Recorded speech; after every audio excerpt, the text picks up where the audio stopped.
Hey and welcome. Truthiverse is an audience-supported podcast and an audience-supported Substack as well. You can find me over there on Substack at official Brendan Murphy.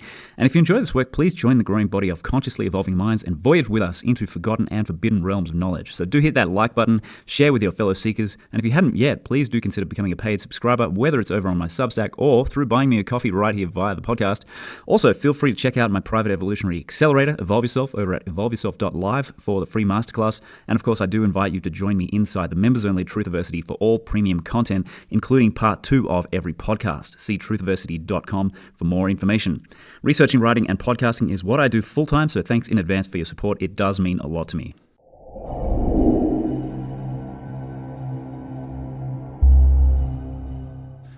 All right, well, hello and welcome to the final episode of Truthiverse for 2023. If you've been wondering where I've been for the last few weeks, I've been kind of out of action. It's been a slow month. The family's been going through a bit of a detox process, triggered by our beloved little one, and unfortunately the adults of the house could not escape it. So yes, that is one of the wonderful things of having an infant who can't sort of breathe through their mouths when they've got a snotty nose and they keep you up all night, night after night after night. So yeah, eventually the sleep deprivation got to me and I kind of crashed and burned. We've been kind of just convalescing ever since for the last few weeks. So I haven't posted a new episode. The last one was the interview with David Whitehead, which has been very well received. So well done, David boy. And I wasn't going to sort of have anyone on the show this week. I just wanted to kind of check in and say g'day and thanks for one thing to you, my listeners out there who've been tuning in this year and maybe even since the beginning. And a special warm welcome to those of you who've just joined over the past few weeks or months and are still getting to know me. If you're not triggered out of your mind yet, that's great. Well played to you. Well played. So basically, I wasn't going to pick like a subject like I normally would. This is kind of like an end of year kind of rundown, casual chat. Going to do some end of year awards. The inaugural Truthiverse awards, which kind of a little bit tongue-in-cheek. We'll get to that in a second. What else? Let me think. So that's what I've been doing the last few weeks. Very quiet, just trying to get back in action, really build the energy levels up. Obviously if you've been following along for a while, you understand already that I don't subscribe to contagion because the evidence against it is overwhelming. The evidence for it is incredibly underwhelming. And the more we learn about the way nature works, the way the human body works, the more discredited germ theory becomes. And I actually think that we should stop calling it germ theory, as some others have suggested. I believe that this suggestion goes back decades, if not a century or more. We should stop calling it a theory because the basic hypothesis was never validated in the first place. And every time they've tried to infect people with the fluids of a sick person, they've failed. And, I did an episode on that, Can You Catch the Flu? It might have been episode 25 of the show. If you haven't seen it, go check it out. Where we talked about some of those experiments that were done and, quite vile and disgusting experiments where bodily fluids were given from the sick man to a healthy man, and nothing happened. And they did this with 100 volunteers, 100 healthy volunteers. Nothing happened. And they've done multiple different types of experiments like this over the decades. And the nutshell summation of it is that in terms of contagion hypothesis, it's just the whole set of experiments has been an abject failure. So the more we learn, the more we understand this isn't how nature works. But there is a mechanism for so-called contagion, which I do get into. I wrote a Substack about it. I also have a presentation in the end of COVID about it, where I dig into it a little bit more. And that is basically through the phenomenon of resonance. And we are electromagnetic beings. We exchange information constantly with each other, at least most of the time. Valerie Hunt did some really interesting research around that back in the 70s and 80s, which she wrote about in her book Infinite Mind. And that was where she actually scientifically demonstrated and proved that humans exchange information electrically when they are in close proximity. And so that is one of the ways that we can explain so-called contagion. trying to explain it through mechanisms like germs, viruses, and other unicorns like that doesn't work. But when we look at resonance, electromagnetism, falling into entrainment with somebody else's physiology, that's where it starts to actually make sense. And that is where I think we get an explanation for shedding as well. This is something that's concerned a lot of people in the truth movement since the rollout of the pointy things. And the fact is that we don't have to be afraid of people who have received those pointy things. We don't need to be afraid of them. It's just a matter of understanding, okay, so they have been poisoned and their bodies are reacting. They are desperately, their physiology is desperately trying to clean out the garbage they have just been, they've just received. And if you are maybe in close proximity to someone like that, if your body is not in great shape, if you're a little bit out of balance yourself, maybe a little bit, run down, for example, like I was a few weeks ago, then you may be susceptible. That communication between the bodies, the electromagnetic exchanging of information, can trigger you into your own detox process. It doesn't mean that they've infected you with a germ. That is garbage. So there you go. That's something you could look into. I know there's, aside from my presentation on that in the end of COVID, there's 87, I've got 3 presentations in it. There's 87 others aside from mine. So if you're, like a rookie in this and you're really quite still unsure of terrain versus germs, don't go to mine. Go and watch the other ones. Go to the ones that explain and dig into the scientific method and how the field of, say, virology has failed to adhere to the scientific method, and dig into that stuff so you get the fundamentals down pat. That said, I don't want to harp on this for the whole show. I kind of just wanted to skip from one thing to the next. One of the other things that came up on my radar just yesterday on an Instagram thread was the idea that what was it? The guy commenting was trying to reverse the burden of proof. Now, and this was again to do with germ theory and viruses. And what he was saying was, well, the paradigm of viruses and germ theory in general is so entrenched, so popular, you're going to have to, you guys are going to have to try to prove negative to try to convince people that, essentially Santa's not real. But the thing is, that is a burden of proof reversal fallacy. The burden of proof is always on the person making the positive claim. If I come to you and say Santa Claus is real, I have to provide evidence that Santa Claus is real. If I can't do that, actual real evidence, then you have no obligation whatsoever to listen to me, let alone believe what I'm telling you. And that is the situation with anything, particularly viruses. The reality is that the scientific method has never been adhered to properly in that field of research. So when they're the ones making the positive claim, there's a unicorn making you sick, an invisible tiny little unicorn making you sick, and it's hopping from you to the other person and making them sick. Well, that's their affirmative claim. And if they can't support it with actual scientific method and empirical observation, then nobody has any obligation to believe it or listen. Period. That's how this works. So we don't have to prove the negative. We just simply have to say, well, do you have any evidence? Do you have any proof? Okay, well, we've looked at your methods. Turns out that they're bogus. They're unscientific. This is garbage.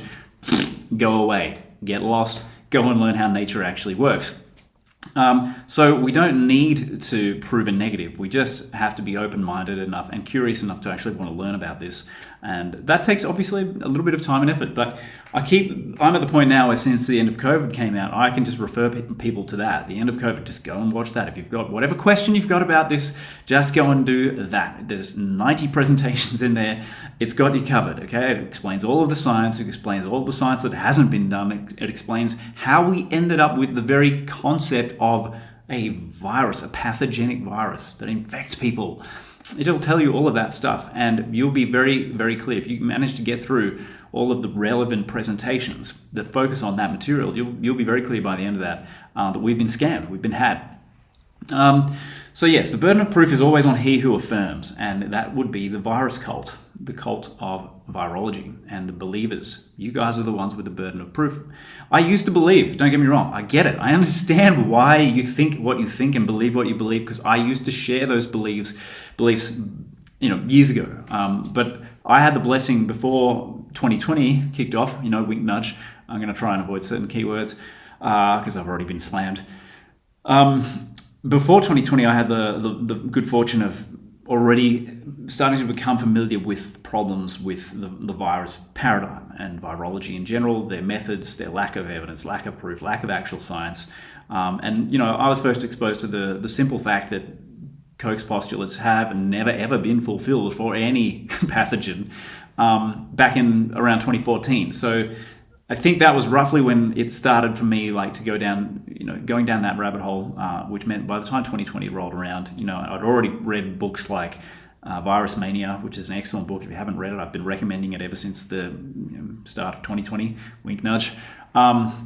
And so I was well prepared to just see and recognize, okay, this is a scam, here's the deal. And if people were simply educated, we wouldn't have had that problem. It never could have succeeded anywhere near to the extent that it did if people understood terrain paradigm correctly and understood the fraud inherent in virology. We never could have been suckered into all of that garbage, all the things, all the preventatives and the measures and blah, blah, blah. Never would have worked because it all relied on the premise of contagion and viruses, pathogenic viruses. So rubbish. You can't prove it. You've got no evidence. You have no science. Go away. Okay, so you can check out my, I've got that on Substack. I've got an article on Substack, but I do recommend The End of COVID as a resource. I'll give you the link now. It's theendofcovid.com/ref/346, and I'll repeat that later. Please go and check it out. This is what I do now when people keep asking the same questions or raising the same objections. Just go and watch The End of COVID, please, for the love of God. I don't want to keep repeating myself. So, what else? Let's do some end of year awards. This is a little more lighthearted, although I got to say some of it's a little heavy.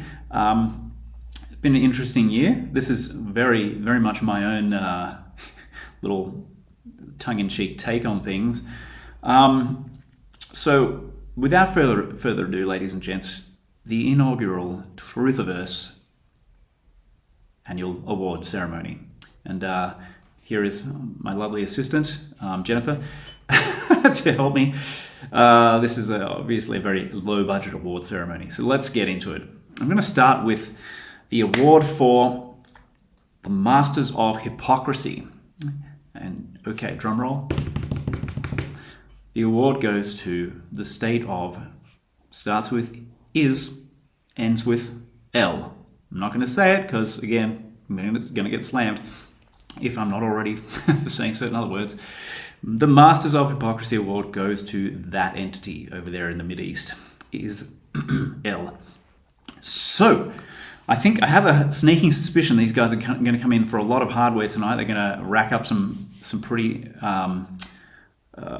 major hardware. Lots of awards coming their way. The next award is the Best Periodical Nonconformist Publication. And there's a few out there. There's a few decent ones out there, but the winner is, for 2023 in Truthiverse, New Dawn magazine. And not the white supremacist one. It was brought to my attention a few years ago that apparently there's two New Dawn magazines, and one of them is a white supremacist publication. I didn't know that. So that was quite an eye-opener to find out that I've been getting published in New Dawn, and some of the people at the time that we were hanging out with were like, "You've been published in New Dawn?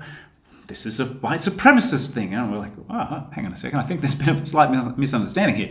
So these guys are based out in Melbourne, New Dawn. One of the best publications out there. I've been in the last couple of regular monthly, bi-monthlies, and I think I had a piece in the last special issue as well. So go check them out. They just published the forecast for the year ahead, so this is a regular standard issue that's just come out. Forecast for 2024. Go check them out. New Dawn magazine, not the white supremacist one. The next award is the Best Avoider of the Fundamental Issues. The award for the best avoider of the fundamental issues. And we have a tie for first place here. Drum roll.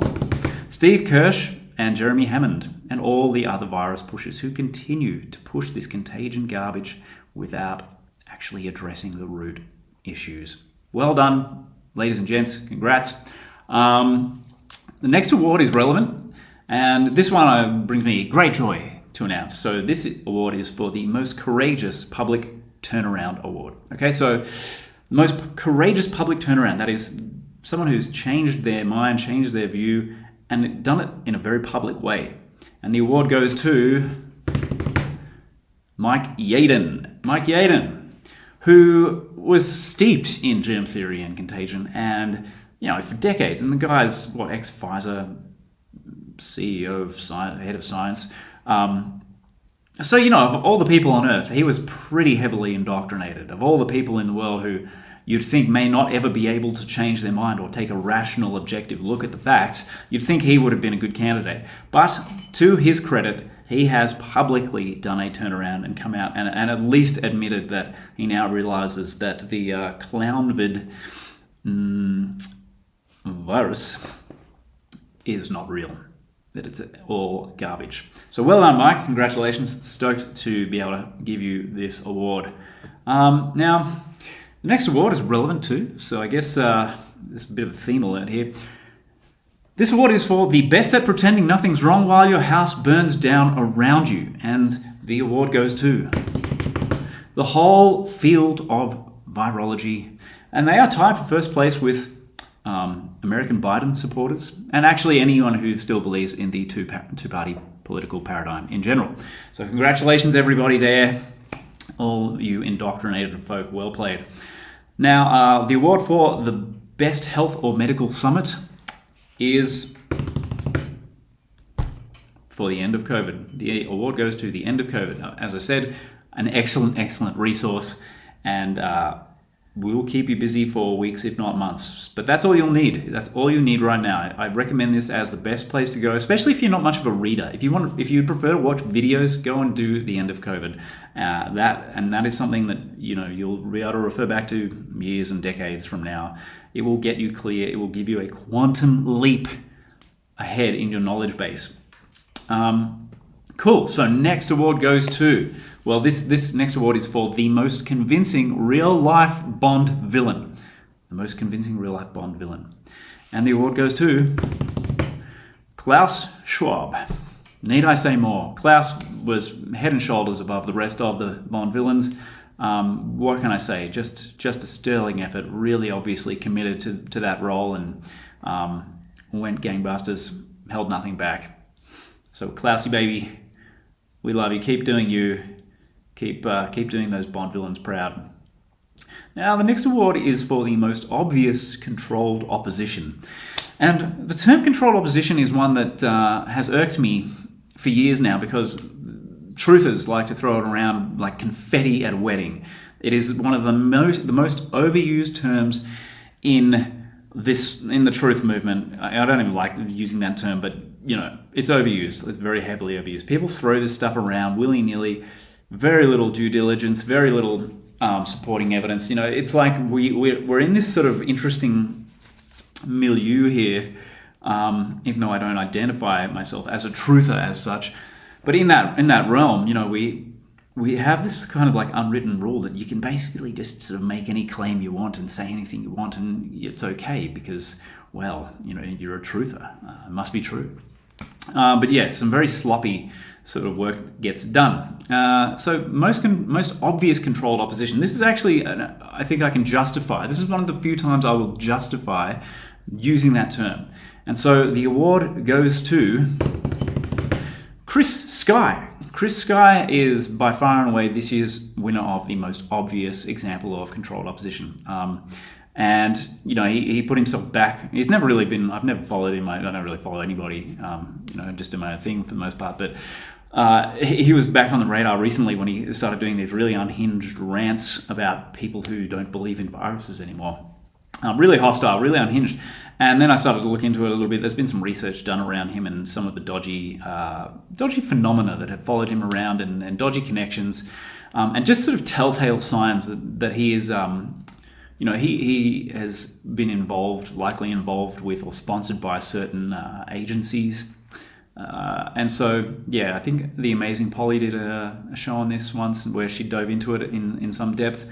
I haven't seen that, but might want to chase it down if you're super interested in this. I also shared there was an article I shared on a Facebook thread not long ago about, written by someone else about this subject, and it just brings up a lot of these sort of very dodgy, suspect-looking things that make me think, well, this guy has definitely earned the award, not just because of the unhinged rants against people who have left the virus cult, but just because of those super suspect elements of his story and his backstory, his background. Nothing really against him, just and in fact, it seems that he may have been involved, used and abused within certain networks. It may be the case that he's actually been put through quite a lot, been quite traumatized, which would certainly feed into somebody's, being more, erratic or unhinged, more easily triggered, more volatile. That would fit that profile. So yeah, there you go. He wins the most obvious control op award.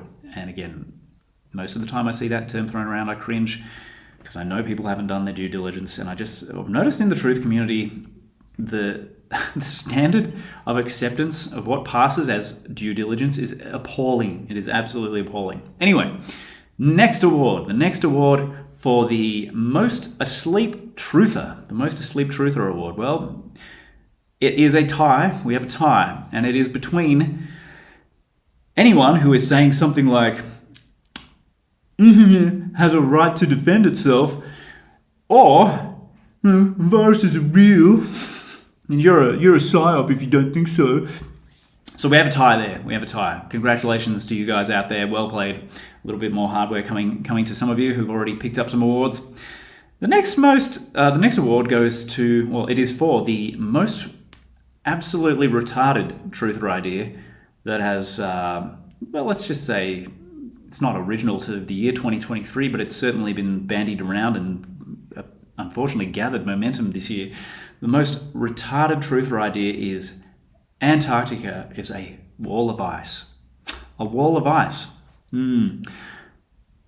Dear God, where do I even begin? That is just so unbelievably, flagrantly, insanely, manifestly I don't even know where to go with that. That is, it's like you guys have never, it's like you've just discovered the internet and the first webpage you've landed on is Antarctica is an ice wall. So yes, a dubious award to be receiving, nothing to be proud of, but if that's you out there, nothing personal, just for the love of God, please carry out some actual research. Due diligence, folks, please. Oh, wow, that one just really takes the cake. I don't care about the rest of it, the rest of the paradigm that concept is part of. There are elements that are less dodgy about that paradigm, but that particular aspect of it is so completely retarded, it amazes me that anybody could fall for it. You have to have such colossal blind spots to buy into that. Anyway, here's a good one. Here's a positive one. Not taking the piss, not mocking anybody. The next award is for the best published book on the afterlife for the year 2023, and the award goes to Moody and Perry, Raymond Moody and Paul Perry, for their book, Proof of Life After Life, 7 Reasons to Believe There is an Afterlife. And I had Paul and Raymond on the show recently, on the podcast recently. I think they were maybe the second last show that I did. And it was great. It was an absolute cracker to have those two guys going back and forth. A little bit of friendly argy-bargy between them at times, and just fun, a lot of fun. And Raymond is a wealth of knowledge on that subject, and can just, you can see what Paul meant when he said that Raymond is a guy, if you have him over for dinner, you won't need any food because no one will eat. They'll just be so enthralled by what he's saying that they'll just be sort of like, there with a fork at their mouth, but not quite getting the food in there, because he is so engaging and entertaining in his sharing. You can just talk and talk and talk. I mean, this guy, my God, I'm sure he could talk right through the night without having to take a breath. So it is a great book. I just read it actually recently, over the last couple of weeks. So I got it done finally. We did the interview before I read the book. But I knew it was going to be good because I'm familiar with a bunch of Raymond's work. Obviously, he's the pioneer of one of the godfathers of the near-death experience research movement, and actually coined the term near-death experience. So yeah, having finally read the book, it is an excellent read. It's a very good resource, and if you're interested in this subject, please do check it out. You'll find it on Amazon for one thing. I don't like promoting Amazon at all, but sometimes that's the best way to get a book sometimes. But you'll find it at other places as well, no doubt. Now the next award goes to, the next award is for the best as yet unpublished book on the afterlife. And, drum roll please, well, that book is The Grand Illusion, Book 2 by Brendan D. Murphy. Congratulations, Brendan. I'm sure it's going to be a cracker. But in all seriousness, I'm working on finally polishing this off and finishing it off. It will be published in 2024. I've been saying that it'll be this year for, I guess, the last 4 years. But, life has had other ideas, ladies and gents, and I appreciate your patience for those of you out there who've been waiting a while, maybe even since 2012, 2013, when the book 1 came out. Every now and then I get an email every 1 or 2 years from a guy, Michael, who's asking me where's book 2, is it out yet? And for the last few years I've been like, I think this year, or hopefully next year. But it will be published in 2024. And then I can move on. I've already got content for book 3. This is how I work. Things tend to get a bit sort of out of hand. It is going to be a big book. It's going to be long. It's going to be incredibly comprehensive, and it's going to be much more than a collection of stories. Stories are important. They are crucial. They are an incredibly valuable source of information and data to work with. So we need stories. We need anecdotes. We need personal experiences. But it's going to be much more than that. It's going to be much more eclectic, much more multidisciplinary, and I haven't seen another book like it on this subject. So if you're into it, if you're into that stuff, you may want to jump on the wait list, where I can just put you on an email list where I can notify you when it is actually available. You won't be emailed with anything else. It's just an email list for that one purpose. So we can just let you know when it's actually ready and published. And I do have a link for that somewhere in my link in bio. Okay, so to get on the waitlist, you can go here, check it out, brendanmurphy.global/link-in-bio, and that will get you you'll be able to find the book 2 waitlist button link. Click on that, and that'll take you to the page. All right, so we've got a few more awards to get through. Let's get through them. I'll try not to take too long and go off on too many tangents. Let's see. The next one is a very dubious and unfortunate award. It is for the most children who have been bombed since September. And that dubious honor goes to the state of, starts with is, ends with L. And of course, an honorable mention to the good old US of A there, because none of this bloodshed would be possible without the generous funding of Uncle Sam. So there you go, another piece of hardware for that entity out there in the Mideast, and still hiding behind the ludicrous, spurious arguments of we can't criticize us because it's anti-Semitic and all this garbage. Well, yes, we can, and we will. The next award is for the award for killing your own people and blaming so-called terrorists, which you fund and enable, and getting away with it. And the award does go to, drumroll, the state of, starts with is, ends with L. Congratulations.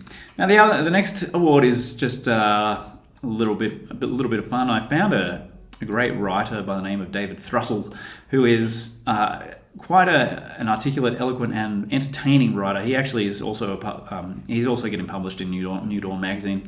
And the award is for the best author bio, the funniest and best author bio for 2023. This one actually literally made me laugh out loud. And it's not often that an author bio makes me laugh, but this one had me cracking up out loud. It is absolutely brilliant. David Thrussell wins the award for best author bio. So go and check out some of his writing. You'll find his bio attached to it. Big props to David there. And the next award is for the best radio voice, the best radio voice. And I had the pleasure of interviewing some very worthy radio voice nominees and award recipients this year. And since I've started doing the podcast back in 2020, but the winners of this year's Radio Voice Award are, it is a tie for first place, Rob Nayland and Michael LaFlemme. Now, I had Rob on the show this year to talk about his work with the Sphinx and how he has shown, and he is a sculptor, and he has actually sculpted the Sphinx, re-sculpted it with the head of a lion after the goddess Mehit, and shown that it is much more plausible that it was originally carved with a lion's head, and that it was, altered and whittled down to a human form later on. Now, I mentioned Michael LaFlemme. He also has a very worthy radio voice, and also an interesting entertaining character. We are both in Mexico, and we were both connected by New Dawn magazine, actually. So thanks, David Jones, for that. Appreciate that. Two very, very good, silky radio voices right there, and do check out their stuff. I had Michael on the show this year as well, talking about, I think it was this year, yeah, must be, talking about Atlantis, his research into Atlantis. The book that he published is called Visions of Atlantis, and having read it, I can recommend it quite happily. It is a very, very interesting, very, very compelling piece of work. And there's another book I would suggest along these lines if you're super interested in that subject, and it is by Rand and Rose Flem-Ath. It is called Atlantis Under the Ice. And if you are interested in that subject, I have to tell you, it is an absolute must-read, because they have pinned down, in all probability, they have pinned down the actual physical location of this lost culture, civilization. The evidence, overall, in terms of whether or not these lost civilizations have been with us, the evidence, when you actually take a serious look at it, over time it becomes quite overwhelming. It becomes very obvious that we did have civilizations that have been wiped out in various cataclysms. I'm not going to go off on that tangent too much, but those two books, Michael Flem's book, Visions of Atlantis, and Rose and Rand Flem-Ath's book, Atlantis Under the Ice, complement each other quite nicely. Very different flavors, very different sorts of approaches, and very, not just worthy, but essential additions to your Atlantis collection if you have one, or if you're about to start one. Start with those. Okay, so we're down to the last two awards for the year, I believe. Let's check them out. So the next award is the Perennial Award for The Truth Are Most Likely to Ruin Christmas Family Dinner. I think we could all guess who that might be. Drum roll, please, though. Oh, that was terrible. Alex Jones. Congratulations, Alex. I do love your rants. Alex's rants are second to none for passion and fire. The man is just, when he gets going, he becomes a force of nature, and it is sometimes inspirational, sometimes hilarious. And usually I see these little clips of him circulating around social media. Someone's added a little graphic to it, made it look even more comical. And Alex just going off, face turning red, shouting louder and louder. So yes, I think the image there of him at a Christmas family dinner, that was definitely implanted by an Instagram post that I saw floating around. You can just see it, sitting at the table, the turkey's there, and someone actually put those graphics on the screen, and there's Alex, shouting, you gotta get some of the Spirit of God in you today, and just going off. It was brilliant. Absolutely brilliant. So Alex Jones wins the Perennial Award for The Truth Are Most Likely to Ruin Christmas Family Dinner, which brings me to the last award of the year. And I'm going to do a little drum roll for it. It is the Question of the Year Award. Question of the Year. I've answered many questions in my time, ladies and gents, and I've pondered and considered many more. So the winner of this award, Question of the Year, goes to, well, do you want to know the question first? I'll tell you the question. It is, why do we have armpits, Daddy? I tell you what, that stumped me. I had to think about that. Why? Why do we have armpits? I mean, really, why do we have armpits? So yes, that was from my little one. she wins the award for Question of the Year. Which wraps up my little awards ceremony. I think I might have skipped over a couple of similar ones, like biggest victim of astronomical coincidence and biggest denier of cause and effect principle. They both go to the state of, starts with is, ends with L. There you go. They've cleaned up, done really well for themselves this year. But yeah, in all seriousness, what is happening over there is horrific to watch. And, you know, aside from the fact that there are a lot of people who are simply mentally indoctrinated and just so brainwashed that they can't connect with any kind of rational kind of perspective or evidence-based thinking. The problem really, it's been interesting to watch phenomenologically, because the people who are more traditionally, say, left-leaning or like left-wing, they have actually been much more useful since that situation kicked off in September. It's been the lefties who have been much more useful, because they evidently are a little bit more, even though they're wrong about pretty much everything else that they talk about, they've got this one right. And it would seem to me that it's just simply a matter of basic compassion and connection to the heart and human decency. I can keep shaking the table here. I'm sorry if I've been doing that for a while and making it wobble. And you're watching the video of this.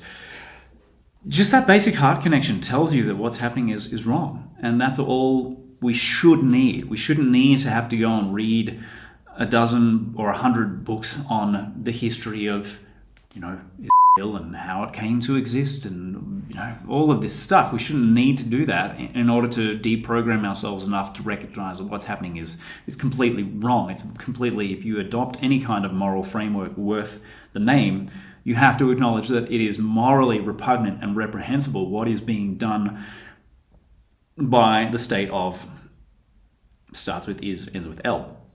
So what's the solution? I mean, you can't reason with people who have abandoned the use of reason and logic, the people who are so brainwashed. These people are brainwashed from a young age to see the others as their enemy and as subhuman.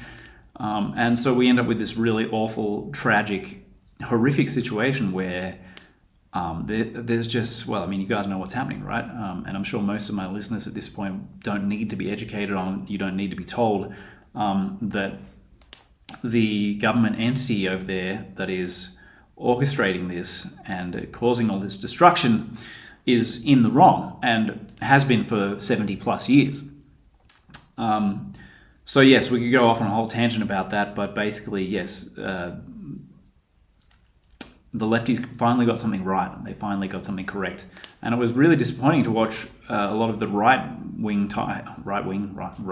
types, more conservative types, jump on the bandwagon of death and destruction and, you know, complete and utter immorality. You know, cheering for mass murder, baying for blood, not giving a shit that there were thousands of people, thousands of children being killed on a daily or over the course of the weeks, thousands and thousands adding up and piling up.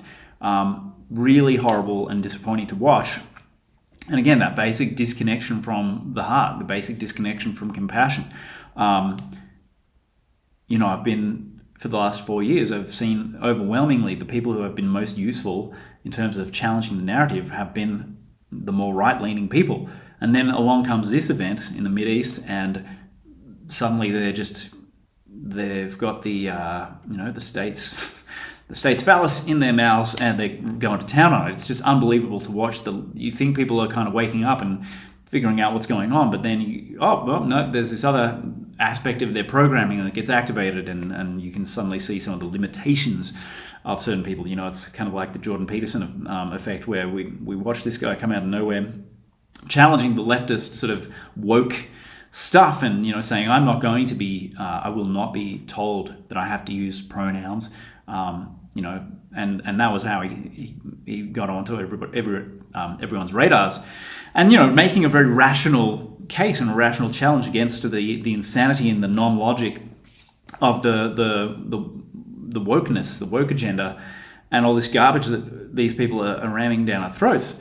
And then, over since 2020, say, we start to see some of the incredible blind spots and areas where there's just this massive conditioning and brainwashing being activated, these programs activated in people.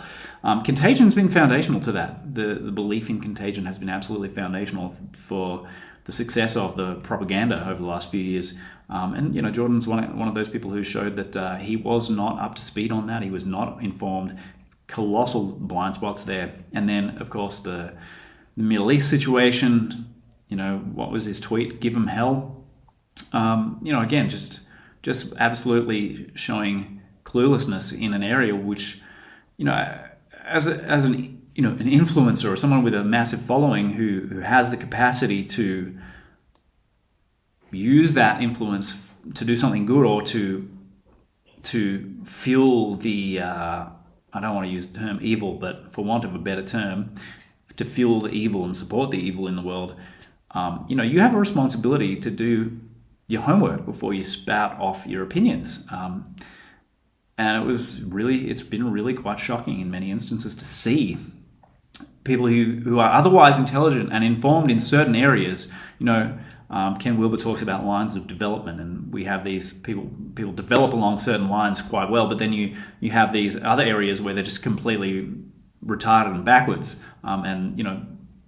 That's what we've seen. The right wingers over this past few months of the year of 2023 have shown they've shown us where their programming has not been addressed, their brainwashing has not been rectified, and their knowledge base has been revealed as woefully inadequate.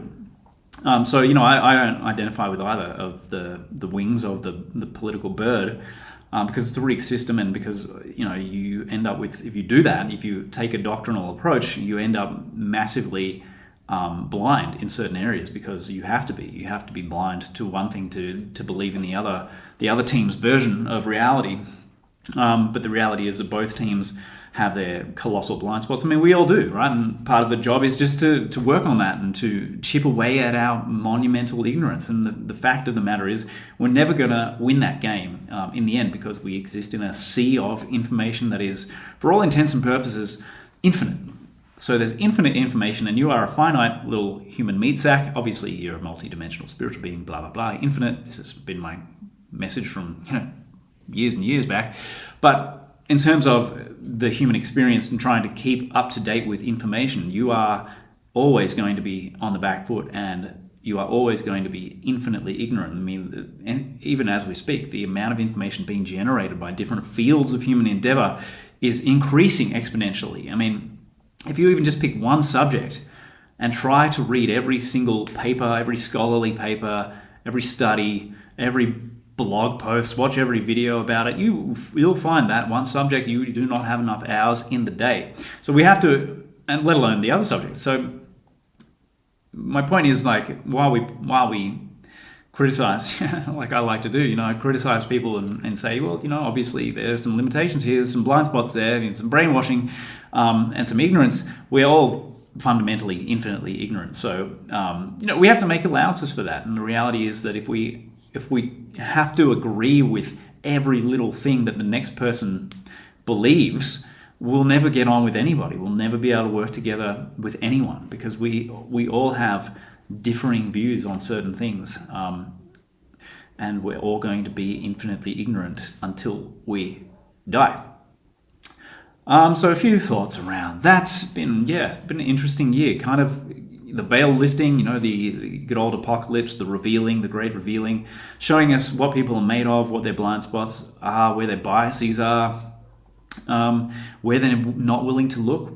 But the great thing is the opportunity to look, as you've probably noticed, has never been better. The opportunity to see the things that have been suppressed and hidden under the rug for years and decades now, maybe centuries. Now it's almost hard to avoid it, and people like me are kind of putting it in your face deliberately, because that's what I do. I'm an informer, which is the purpose of the podcast. It's the purpose of my writing. And if you're into human design, I have to confess to being a manifester. So in that system, which means that fundamentally I'm all about informing. So kind of doing what I do makes perfect sense. And when I finally discovered, or got into exploring human design a couple of years ago, I was like, wow, this is very interesting. It's making a lot of sense in terms of my life history, my experience in life, my proclivities and tendencies. It makes a lot of sense.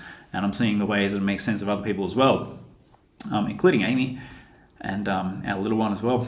So yes, maybe shifting gears now, thought I'd let you know a few of the more popular Substack publications that I put out this year. So going in, let's say starting in August and going backwards. Just some of the more popular ones you might want to check out if you haven't already seen them. August of 2023, Graham Hancock, plagiarist and scavenger. And I phrase that as a question because I don't want to necessarily, I'm not trying to trash the guy, but that was the name of the article, plagiarist and scavenger. June of 2023, does it really matter or not? This is the question of whether the viruses or the virus actually really exists. Does it really matter or not? And I make the case in that article as to why it does. In May of 2023 this year, we had the rabies delusion revealed, and that one may have been the most read that I've published so far on Substack. The rabies delusion revealed, a little bit about the history of rabies and how he came to believe in yet another medical superstition. March of 2023, we had how illness actually spreads, and I was talking about this early, right at the start of the show, how illness actually spreads. And that's the article there. But if you want the video presentation, go and check it out inside the End of COVID. It's a little bit more detailed. It's based on the article, but a little more extensive. And then January of this year, we had the Soul Trap PSYOP. And this talks about the idea that we are in a sort of a prison on Earth, a soul trap, and, the different variations on that theme. I can tell you right now that it is nonsense, and a lot of it, excuse me, have a drink of tea here. A lot of that paradigm has come out of some really dodgy information and ideas that have not been well thought out at all. So yes, do check that out, and you'll find that when I do finally publish book 2, it does, while the focus is not the soul trap idea, it is very much related and relevant to that. The research, the different strands of research that come together in that book speak really directly to that idea, and you'll find it to be, by the time you've read that book, you will find that soul trap idea very highly unconvincing.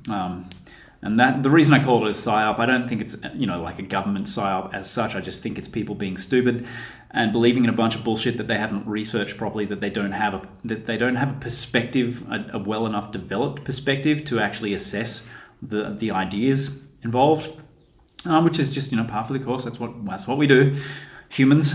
And then lastly, from 2022, I'll just give you a little 2022 honorable mention here. 5 huge historical pointy thing frauds. I'm not going to use the word. Yes, 5 huge historical pointy thing frauds. I think that actually may have been the most popular one out of them all. But there you go. So some of my Substacks you might be interested in checking out and reading. You can read all of my Substacks, or 95% of them, for free as things currently stand. And this lets me, now that we've gone through that, I want to shift to the top 8 Truthiverse podcasts of the year, the top 8 episodes.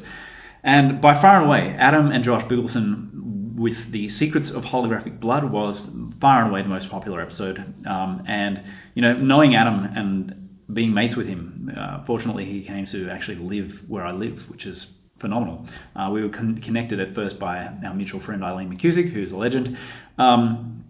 And Adam actually came to live in the area. So I've been able to, by knowing these guys and getting to know Adam, learn more and more and get more and more familiar with this information, this paradigm. And it filled in one or two very important gaps for me. And gave me some interesting things to think about. So if you haven't seen that, you need to go and check it out. Secrets of Holy Wrapup Blood, one of the episodes from about 6 months ago, I think, roughly, as of filming this. And next up, we have Ralph Ellis with New Revelations about the Old Testament. And that one was very popular. New Revelations about the Old Testament. Ralph giving his very extensively researched take on the characters and the timeline of the Old Testament characters, what was really going on, who they really were, how the dates may be incorrect and why. Very, very interesting stuff. So go check that out. The other one of Ralph's that was very popular as well was Cracking the Jesus Code. So focusing on the Jesus Savior figure in the New Testament. That also was very popular. Check that out as well. The next one is Demi Pitchell, Inside the Elon Musk Agenda. That one was well received as well. So go and check that one out with Demi. Big fan of Demi. She's an awesome, awesome human. And up next was Amanda Vollmer with Confessions of a Blacklisted Naturopath. There I am hitting the desk again with the arm of the chair. So professional. That was well received, so go and check that out if you missed it. The next one was The Censored History of Smallpox by yours truly. And the one of my articles that I mentioned already, the 5 huge historical pointy-thing frauds, was actually the basis for that episode, I do believe. So go and check that out if you missed it. Or if you'd rather read about it, go and just read the Substack. The next episode in this list of the most popular was Alabar Jones's one about demonic interference, demonic entities. Very well received. And following that, last but definitely not least, Troy McLaughlin with The Saturn Death Cult Revealed. This was easily one of my favorite episodes of the year. I ended up speaking with Troy for, I think, 2.5 hours in total.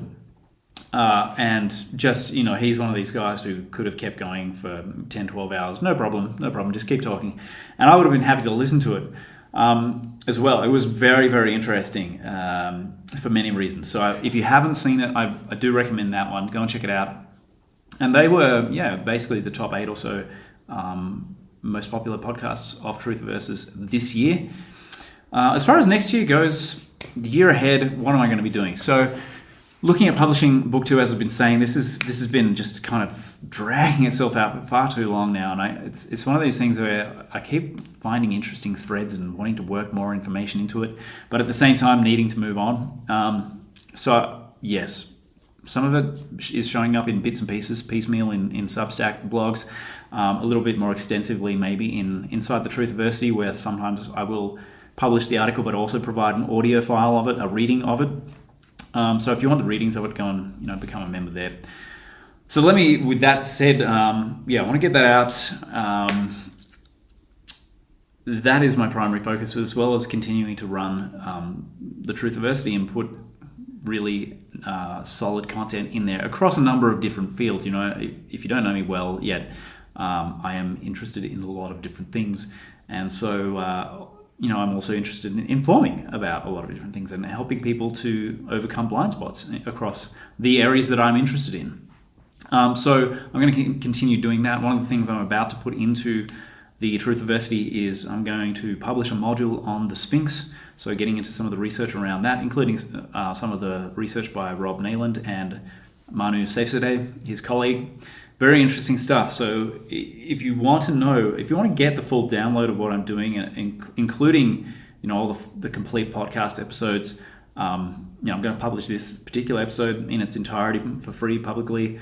But if you want all of the episodes in their entirety, then you can become a member of the Truthiversity for approximately the cost of like 3 cups of coffee a month. Right? It's like nothing. So there you go. That's one thing I'll be doing, and other ways I can serve you. Let me just have a quick look here. So, as I said, if you want to get on the wait list for book 2, this is going to be one of the most unique and powerful investigations into the subject of the afterlife and the nature of consciousness, the survival of consciousness that's ever been done. So go to brendanmurphy.global/link-in-bio. I'll put some of these links in the show notes if I remember to. I've also got an upcoming masterclass, How to Evolve Yourself Without Hard Work or Meditation. And you can jump on the link I just mentioned to find your way there. Or you can save your seat at evolveyourself.live. One of the other things we're doing is Amy and I are running the online business stuff. We're doing online business trainings. We have a business community where we not only show people how to create an online business and how to monetize social media, but we work with people, we work with a team, we have a community. We have our trainings going. At this point, we're doing them on Fridays. And if you want to book a seat for one of those trainings, it is onlinefreedomhackers.com/thrive. And as I said, last but not least, I mentioned Truthiverse already. So this is basically where Substack meets Netflix meets podcasting. It's all my premium content. It's, as I said, for approximately the cost of 3 coffees a month, which is ridiculous considering the amount of time and effort and energy and the value that I'm putting in there.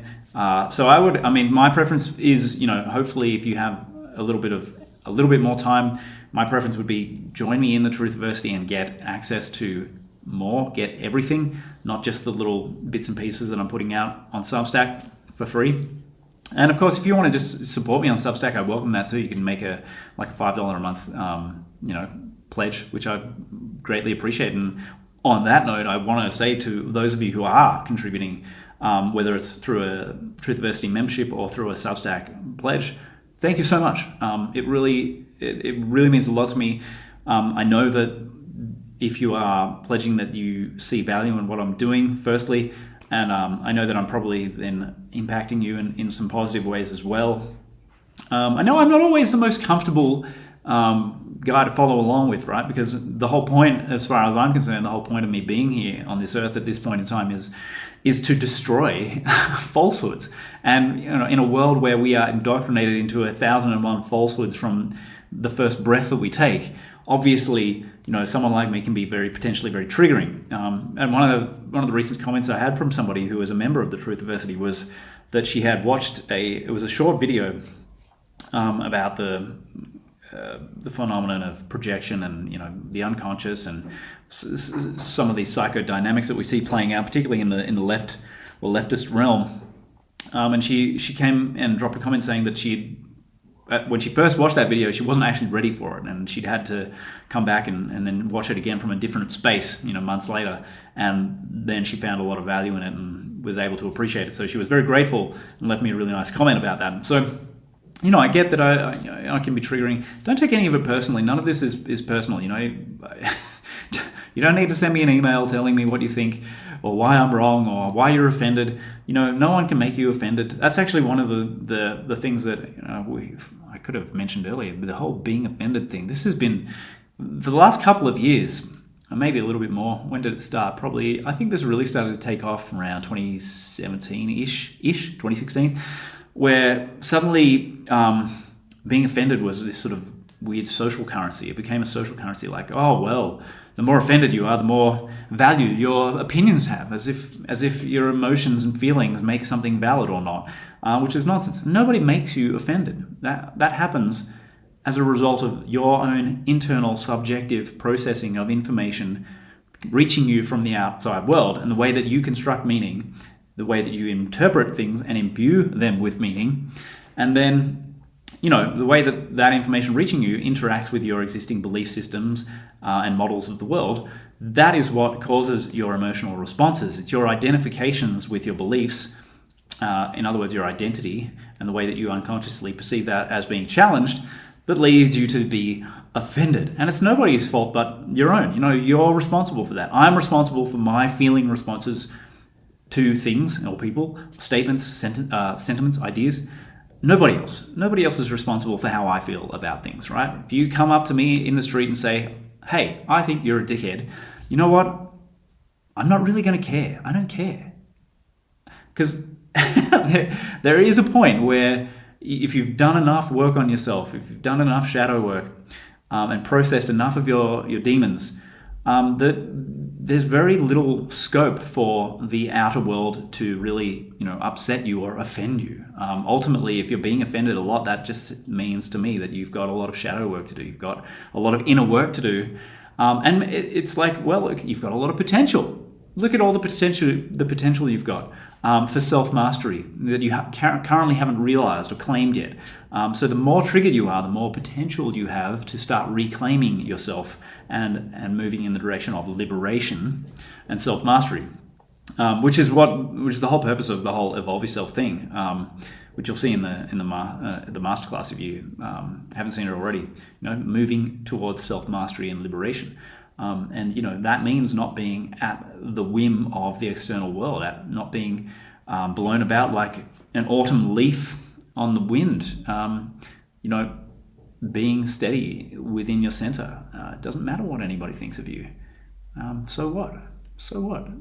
If anybody out there is listening and you're a little bit left-leaning, or you're one of these hardcore sort of leftists or fourth-wave neo-fem types, and you've been offended at some point during this show, well, consider what I'm saying here. Consider what I'm saying. Maybe it has nothing to do with me whatsoever. Maybe it's all about the way you internally construct your reality. It's a subjective response. That's why you could line up 100 people in a row and tell them the same dirty joke, and you'll get 100 different reactions. Someone might be offended, but the person next to them might not be. Because it's a subjective response. It's your own idiosyncratic response to the world.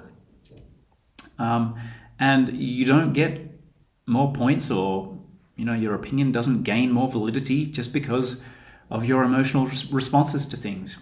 You need to deal with your shit, and we need to deal with the facts, not feelings. Feelings aren't facts.